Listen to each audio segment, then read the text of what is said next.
जो भी अडानी जी के हित में है वो ही मोदी जी का हित में है। इंपोर्ट ऑफ कोल और खनन, बिजली उत्पादन, बिजली का वितरण, सूर्य का ऊर्जा, गैस का वितरण, सीमेंट, अलग अलग डॉकयार्ड, डिफेंस इक्विपमेंट। हाँ, जो जो जो हमने देख रहे कि जो हमारे फोर्स, वायुसेना, स्थल सेना इन लोग ले रहे, जो हम इजराइल के साथ हमारे संपर्क है, और कहानियां खत्म नहीं हो रहे। समुद्र बंदर, विमान बंदर, और भी लंबा लिस्ट है। पिछले 30 साल में जिस तरह से हम गौतम अडानी जी का जो बिजनेस जिस रफ्तार से बढ़ा, हमने कभी ऐसा कोई एक पूंजीपति का बिजनेस इस रफ्तार से नहीं बढ़ा। हम लोग क्रोनी पूंजीवाद से 2 कदम आगे चले गए। आगे वो है ओलिगार्की। ये पिछले 60-70 दशक में बिरला बोलिए, टाटा बोलिए, अंबानी बोलिए, इन सबको सरकार ने अलग अलग तरीका से मदद किया। इनके लिए नियम, इनके लिए कानून, इनके लिए नीति, इनके लिए अधिनियम सब तैयार किया। तो आज फर्क क्या है?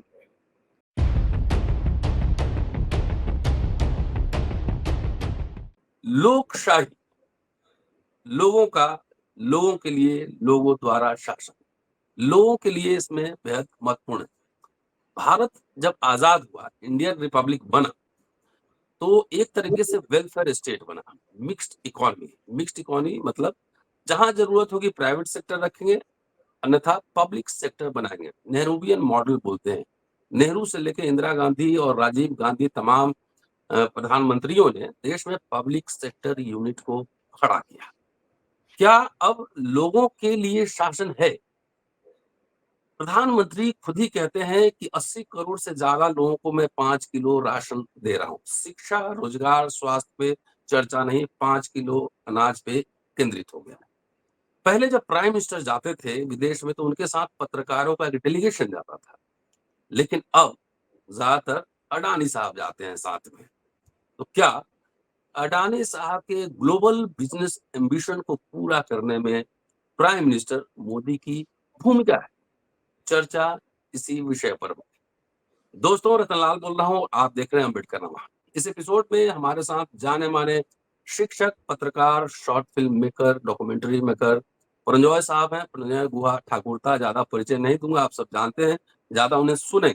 उनकी 2 किताबें मेरे पास अभी है। एक है गैस की जंग, क्रोनी पूंजीवाद और अंबानी बंधु, और दूसरी किताब है फेसबुक का असली चेहरा, कैसे सोशल मीडिया प्रोपेगेंडा का हथियार और फर्जी सूचनाओं के प्रसार का माध्यम बन गया। किताब पे चर्चा किसी और एपिसोड में करेंगे, लेकिन इसमें हम अडानी का जो अंपायर है, ग्लोबल अंपायर है, उसकी चर्चा करेंगे। क्या स्टेट ने उसको मदद किया, किस तरह मदद किया, विदेशों में फैलाने में कैसे मदद किया, इस पे चर्चा होगी। स्वागत है सर।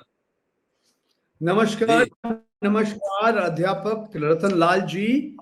आप तो इतिहास पढ़ाते हैं, भारतवर्ष का जो इतिहास आपने बहुत संक्षिप्त में बता दिया। तो नेहरू जी चाहते थे मिश्रित अर्थव्यवस्था, मिक्स्ड इकोनॉमी। जी। फिर हम देख रहे थे किस तरह से पब्लिक सेक्टर और प्राइवेट सेक्टर दोनों था, और राष्ट्रीयकरण हुई थी अलग अलग क्षेत्र का। तब 90 के दशक से हम देख रहे हैं कि आहिस्ता आहिस्ता हम लोग वापस चला जा रहे हैं वही निजीकरण के लिए। ये आर्थिक उदारीकरण के नाम में हम देख रहे हैं किस तरह से जो प्राइवेट सेक्टर है, जो व्यक्तिगत, जो निजी क्षेत्र है, इसको ज्यादा महत्व देना शुरू हो गया। ये कांग्रेस के समय था। मगर आज जो हम फर्क देख रहे हैं कि पिछले 10 साल में ऐसा हो गया कि एक के बाद एक जो बड़े बड़े जो पब्लिक सेक्टर कंपनी थे, जो सरकारी संस्था था, इसको कमजोर कर रहे हैं। और साथ साथ एक पूंजीपति या 2 पूंजीपति का जो जो जो कारोबार है, इसको भारत सरकार यानी कि भारत सरकार हमारे प्रधानमंत्री जी इसको मदद कर रहे हैं। तो ये जो मिश्रित अर्थव्यवस्था आपने किया, आज नहीं, जो बड़े-बड़े पूंजीपति हैं और उसके साथ से हमारा राजनेता जो है, जो अलग-अलग राजनीतिक दल का नेता है, इनके साथ एक संपर्क बहुत दशक से था। और अब क्यों भारतवर्ष, क्यों हर ज़्यादा से ज़्यादा देश में ऐसे एक जी, संपर्क है। आप भूलिए मत, मोहनदास करमचंद गांधी किसके घर पे उनको हत्या किया गया था? बिरला, बिरला जी, बिरला, घनश्याम दास जी, बिरला। तो आप अगर आप देखेंगे ये पिछले 60-70 दशक में बिरला बोलिए, टाटा बोलिए, अंबानी बोलिए, इन सबको सरकार ने अलग-अलग तरीका से मदद किया। जी, इनके लिए नियम, इनके लिए कानून, इनके लिए नीति, इनके लिए अधिनियम सब तैयार किया। तो आज जी। फ़र्क क्या है? हम हुँ। लोग क्रोनी पूंजीवाद से 2 कदम आगे चले गए। आगे, वो है ओलिगार्की, यानी कि सरकार और पूंजीपति के बीच कोई फ़र्क हम नहीं देख पा रहे। तो ये कहने से हम लोग जो हम इस तरह से कहते हैं, इसका माने और मतलब क्या है? मैं कोशिश कर रहा हूँ सरल भाषा में आप लोगों को समझाने के लिए। जिस तरह से पिछले सिर्फ 10 साल नहीं, इससे पहले भी जब नरेंद्र मोदी जी गुजरात के मुख्यमंत्री थे, समझ लीजिए पिछले 30 साल में, जिस तरह से हम गौतम अडानी जी का जो बिज़नेस जिस रफ्तार से बढ़ा, हमने कभी ऐसा कोई एक पूंजीपति का बिज़नेस इस रफ्तार से नहीं बढ़ा। जी, तो 30 साल पहले गौतम अडानी का नाम किसी ने नहीं सुना होगा। हाँ, मुंबई का झवेरी बाज़ार में जो हीरे का कारोबार करते हैं, उनके एक थे, वो कॉलेज पूरा नहीं किया। उनका परिवार के लिए एक छोटा कारखाना था, वो प्लास्टिक का कुछ बनाते थे, क्लिंग फ़िल्म जो खाने के ऊपर आप डालते हैं, क्लिंग, ये सब। वहाँ से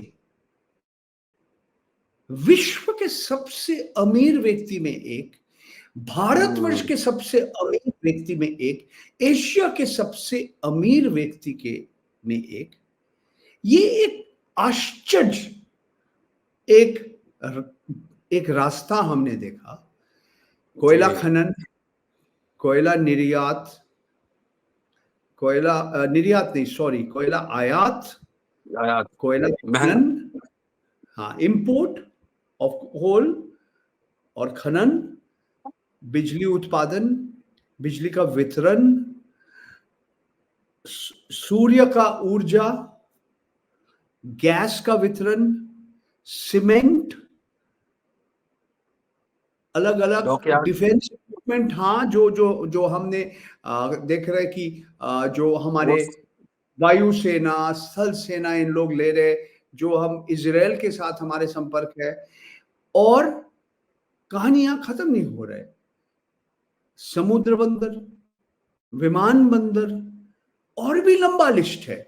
आप जो सेब खाते हैं, हुँ, ज़्यादा से ज़्यादा सेब तेल, अडानी जी वितरण करते हैं। आप जो खाने का तेल, आप जो फॉर्च्यून जो तेल बनाते हैं, आप जो पूरी बना रहे हैं, परोठा बना रहे हैं, पकोड़े बना रहे हैं, वो भी अडानी जी का है। तो एक तरह से एक पूंजीपति का पूरा भारतवर्ष की अर्थव्यवस्था में इतना उनका जो उनका जो प्रभाव हमने भारतवर्ष के इतिहास में कभी नहीं देखा। और इस जगह में अडानी जी कैसे पहुंचा? उनको मदद मिला हमारे प्रधानमंत्री मोदी जी। अलग-अलग देशों में मैंने एक लेख लिखा, आप आपका दर्शक को बता दीजिएगा, अडानी जी, वॉच .org, उसका अंग्रेजी में है, how Modi has supported Adanis global ambitions. और हम जी, देख रहे हैं अलग-अलग देशों में उन्होंने मोदी जी के साथ किया, या जी, अलग देशों का राष्ट्रपति या प्रधानमंत्री भारतवर्ष में आया, उनके साथ अडानी जी का भी संपर्क हो गया। तो हमारे ये लंबा लेख में ऑस्ट्रेलिया, बांग्लादेश, जी, Greece, Indonesia, Israel, Kenya, Myanmar, Nepal, Sri Lanka, Tanzania, हम अल्फाबेटिकल ऑर्डर में गया, ये सारे देश में अडानी जी के साथ मोदी जी का जो संपर्क है, ये हम देख पा रहे हैं। एक ही व्यक्ति, मैंने नहीं कहा, मेरे खिलाफ अडानी जी का वकील 6 मानहानि का केस चला रहा है इस वक्त। उस पर पांच मैं अभी चर्चा करने वाला हूँ। हाँ, 5 गुजरात में है, एक राजस्थान में है। तो मैं ऐसा कुछ नहीं कह रहा हूं जो मानहानि होगा, मगर एक व्यक्ति दिल्ली का मुख्यमंत्री अरविंद केजरीवाल विधानसभा में, मैंने कहा, उन्होंने कहा, एक विशेष एक अधिवेशन था, उन्होंने बहुत कुछ कहा, मगर एक चीज बोला कि एक वरिष्ठ भारतीय जनता पार्टी का नेता से उन्होंने मिला और उन्होंने क्या कहा कि ये जो पैसा देख रहे हैं आप, ये जो कंपनी आप देख रहे हैं, ये अडानी जी का नहीं है, ये मोदी जी का है। ये मैंने नहीं कहा, ये केजरीवाल जी ने कहा। उसके बाद सुना था मैंने, आज उसको गिरफ्तार किया गया, उसको जेल जाना पड़ा, अब तो जेल के बाहर है, वो जमानत भी मिल गया। तो ये संक्षिप्त में आपको बताया।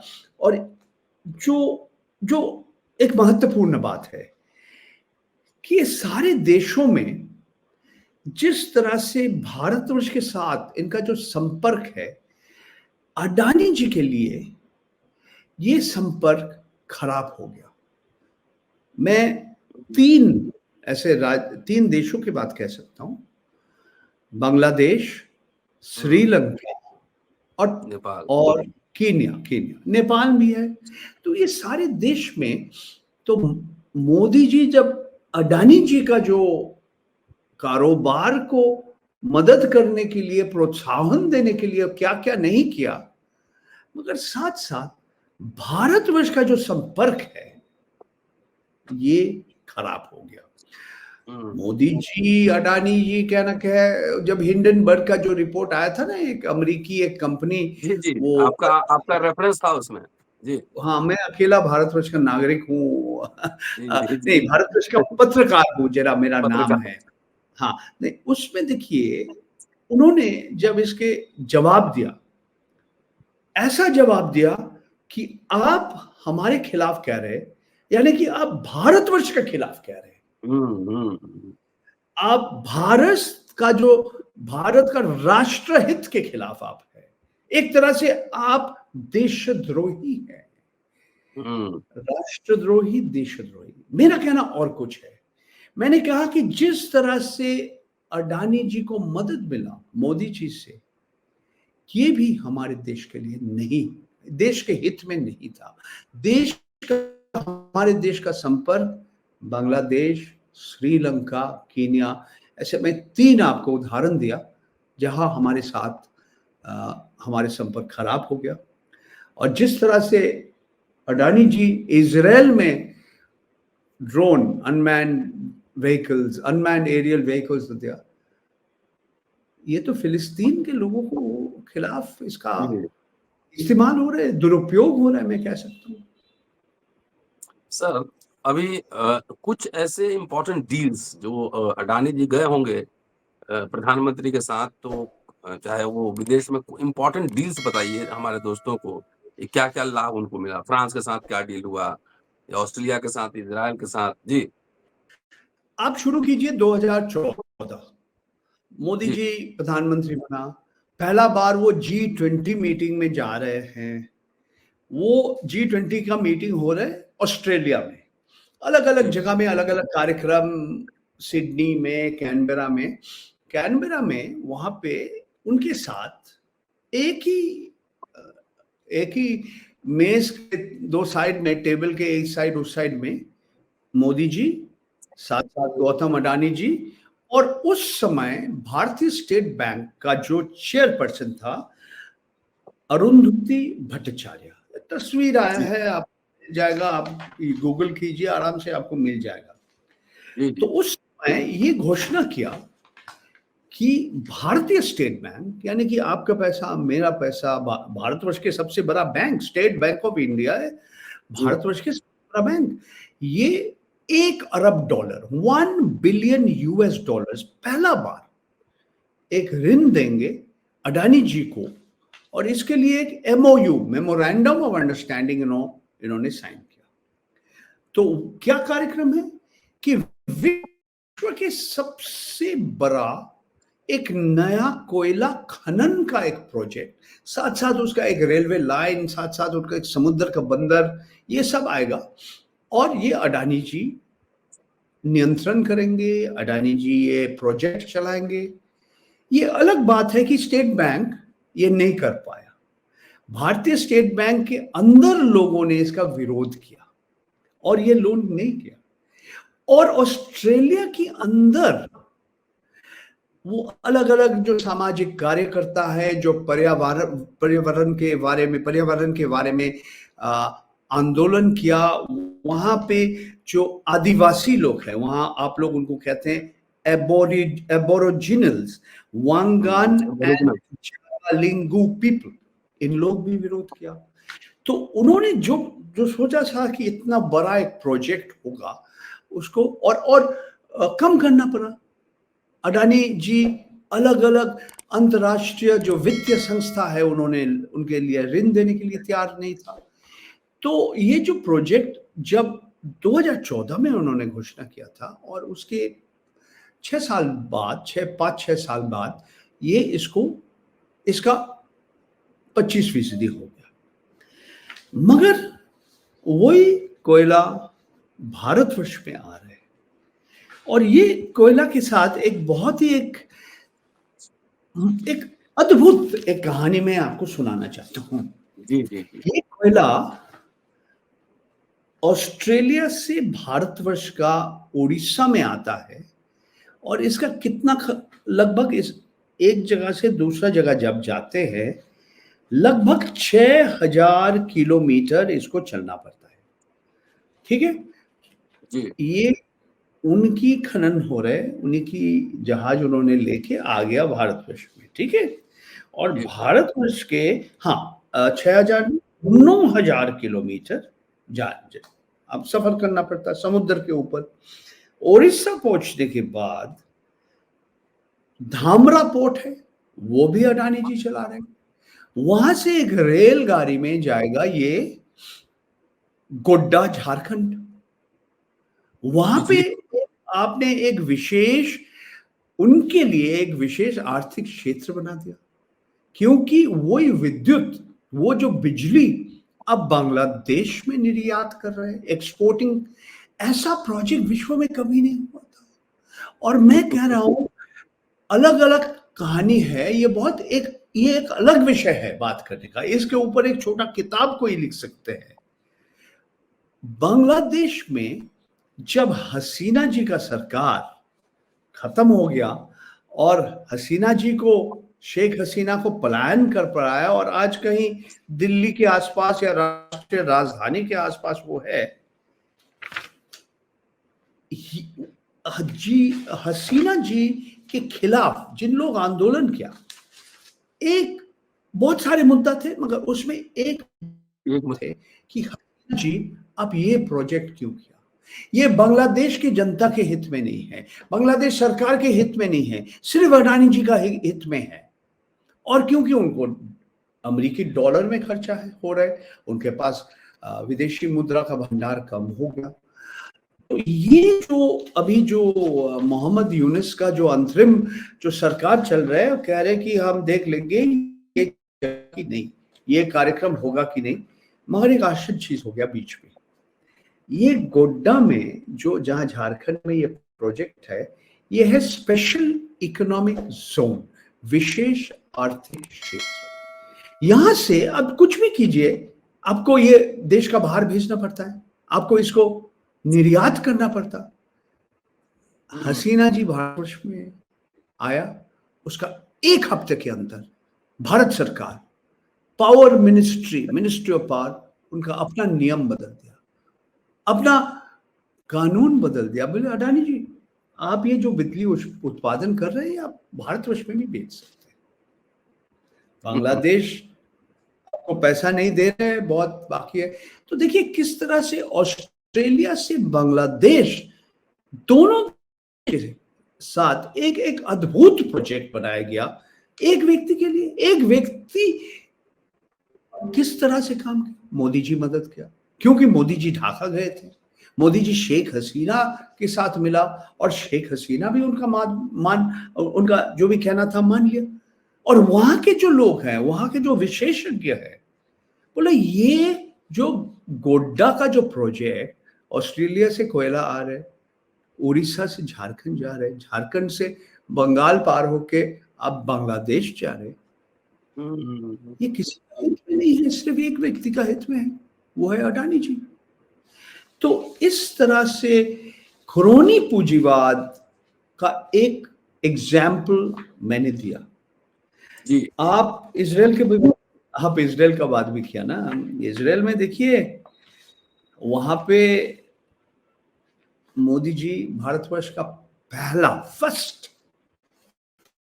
मंत्री जो गए थे वहां पे, हाँ, वो नेतन्याहू जी का मित्र है लोग कहते हैं। तो वहां पे उन्होंने गया, वहां पे बहुत सारे घोषणा हुई है। उसमें एक घोषणा था कि अडानी जी, ये ड्रोन के मतलब है अनमैन्ड एरियल व्हीकल्स। ये जो ड्रोन है ना, अडानी जी हमारे देश में हैदराबाद में इसको तैयार करके हम लोग निर्यात कर रहे हैं वहां पे। किसका फायदा हो रहा है? हाँ, इजरायली सरकार का फायदा हो जाए, नेतन्याहू का सरकार, टेल अवीव में उनका फायदा। किसका नुकसान हो रहा है? फिलिस्तीनी, जितने फिलिस्तीन के लोग हैं, यही ड्रोन का दुरुपयोग हो रहा है। वहां के महिलाओं को, बच्चों के ऊपर बम फेंक रहे हैं। और आज सिर्फ वहां नहीं, लेबनान चला गया, ईरान चला गया। और एक चीज मैं आपको बताता हूं, इजराइल के सबसे जो 2 नंबर स्तर में जो समुद्र का बंदर है, हाइफा बोलते हैं, हाइफा पोर्ट, इसका भी नियंत्रण अडानी जी कर रहे हैं।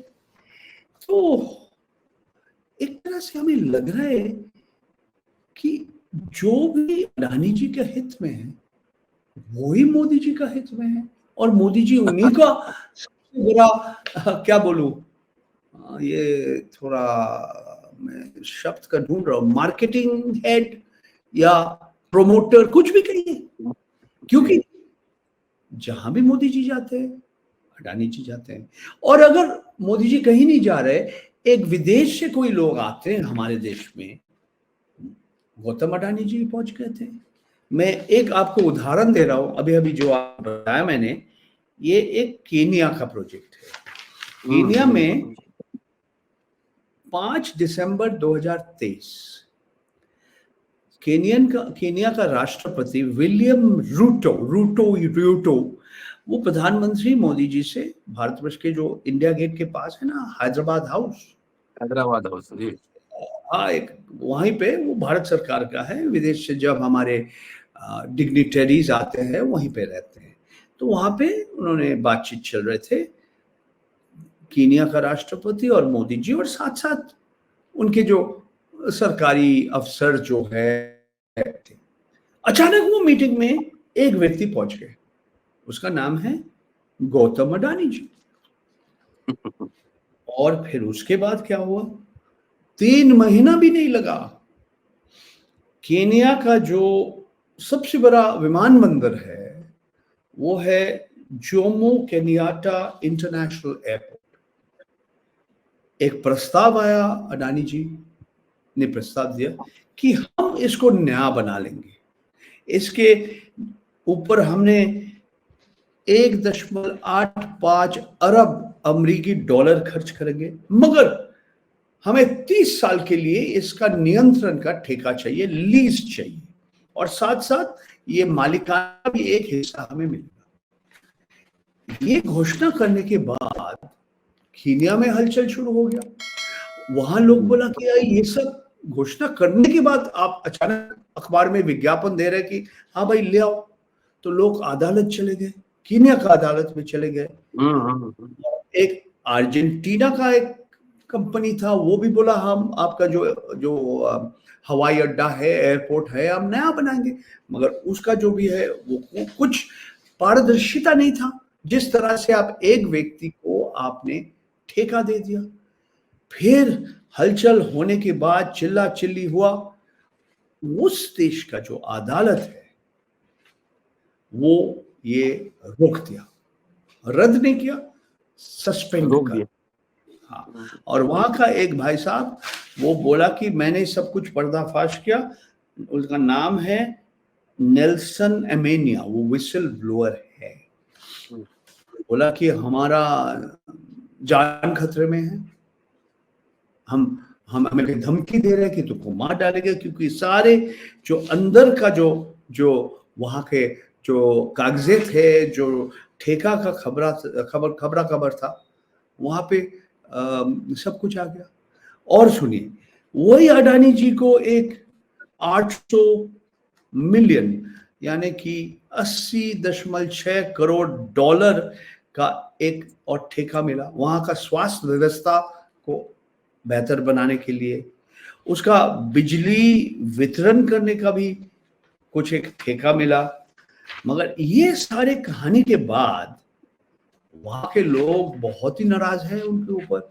और वहां का जो सांसद है, सेनेटर है, वो भी अदालत चले गए और अदालत भी बोला कि अभी रोक जाओ सब कुछ, इसको ठीक तरह से देखो, इसका जांच करो, फिर उसके बाद देखो। और एक और देश के बारे में कुछ कहना चाहता हूं, उसके बाद आप भी सवाल कीजिए जितना मर्जी आप करने चाहते हैं। ये श्रीलंका, श्रीलंका में कोलंबो में वहां के जो समुद्र का बंदर है, उसमें एक एक एक टर्मिनल अडानी जी को मिला, एक बड़ा टर्मिनल वो चाह रहे थे और उसको वो नहीं मिला, एक छोटा टर्मिनल मिला। कोई बात नहीं, ये भारतवर्ष कहने चाहते हैं कि हम नहीं चाहते कि चीन श्रीलंका में उनका जो प्रभाव हमारे से ज्यादा है। मगर इसमें जो जियोपॉलिटिक्स के बात आ जाता है, फिर भी वहां पे भी आंदोलन हुआ। वहां का जो समुद्र का जो बंदर में जो लोग काम करते थे, उनका यूनियन है जो, वो आंदोलन किया, वो स्ट्राइक में चले गए। फिर अडानी जी को छोटा बंदर मिला। कहानी यहाँ नहीं खत्म हो रही। वहां पे बिजली उत्पादन के लिए वायु और सूर्य का जो बिजली उत्पादन कर रिन्यूएबल एनर्जी प्रोजेक्ट, उस समय का जो राष्ट्रपति थे श्रीलंका का, वो राजापक्सा जी, वो इनको ठेका दे दिया। वहां पे एक सांसदीय समिति में ये सारे विषय के ऊपर बातचीत किया और वहां का जो बिजली बोर्ड का जो भूतपूर्व अध्यक्ष थे, वो सबके सामने बोला कि हमारे ऊपर दबाव आया कि ये सचमुच सरकार एक और दूसरे सरकार के साथ संपर्क में, गवर्नमेंट टू गवर्नमेंट डील हमको बताया गया, ये अडानी जी को दे दो। इसके ऊपर लंबा चौड़ा चिल्ला चिल्ली हुआ, सब लोग देख लिया, सब यूट्यूब में है, आज भी आप देख सकते हैं। जी जी। तो फिर राजापक्सा बोला नहीं, मैंने ऐसा कभी नहीं किया। और भारतवर्ष के लोग बोला नहीं नहीं नहीं, ये एक सरकार और दूसरे सरकार, गवर्नमेंट टू गवर्नमेंट डील है। और जो बोर्ड का जो भूतपूर्व अध्यक्ष था, वो भी बोला अरे हमें कुछ कह दिया, हमें पता नहीं, मेरा दिमाग में क्या घुस गया, हम कुछ कह दिया। तो एक तरह से एक आश्चर्य बात हो गया। सब लोग देखा उन्होंने क्या कहा। फिर आप उसका कुछ दिनों के बाद बोला नहीं नहीं, मैं उस दिन में विमर्श, आई वॉज वेरी एजिटेटेड, हमारा मनोवैज्ञानिक स्थिति अच्छा नहीं था, तो मैंने कुछ कह दिया और मैं सचमुच नहीं मानता हूँ। मगर कहानी यहाँ नहीं खत्म होता। श्रीलंका में अभी सरकार बदल गया कुछ दिन पहले, ज्यादा दिन नहीं हुआ। अब श्रीलंका में आपका जो नया, हाँ, वामपंथी है वो, वो मार्क्सवादी आप कहेंगे, तो उनका नाम है अनुरा कुमारा दिस्सनायके। तो अभी उन्होंने श्रीलंका का राष्ट्रपति बन गया। तो उन्होंने बोला ये सारे जो कार्यक्रम होना ना, हमारे सरकार इसका दोबारा ये देख ले और इसका विचार होगा दोबारा। और ये भी कह दिया, साफ साफ कह दिया कि ये हम लोग रद्द करने के लिए, कैंसिल करने के लिए हम तैयार हैं। और ये राष्ट्रपति दिसानायके आज नहीं, बहुत दिन से ये बात बोल रहे हैं कि हमारे देश का जो सॉवरेंटी है इसका उल्लंघन हम नहीं करने देंगे। वो अभी आए हैं, अक्टूबर का 1 तारीख उन्होंने जो राष्ट्रपति चुनाव हुई थी वहां पे श्रीलंका में, ये घोषणा किया गया कि वो श्रीलंका का नया राष्ट्रपति बनेंगे। जी, बहुत शानदार बातचीत और कई सवाल थे, लेकिन एपिसोड लंबा हो रहा है। आपकी 2 किताबें मेरे पास है, जब भी आपको समय मिले इस पे चर्चा करना है। बहुत शानदार किताब है। और जरूर माधुरी जरूर बुच, जरूर, सिसेबी चेयरमैन, उनको अभी वो एक अलग पार्लियामेंट विषय की है। अलग तो उस पे भी चर्चा करेंगे अगले एपिसोड में, और इन किताबों पे चर्चा और बेहद हाँ, उसके साथ भी अडानी जी का एक संपर्क है। इसलिए शुक्रिया सर, आपने thank you. Thank you so much, thank you so much.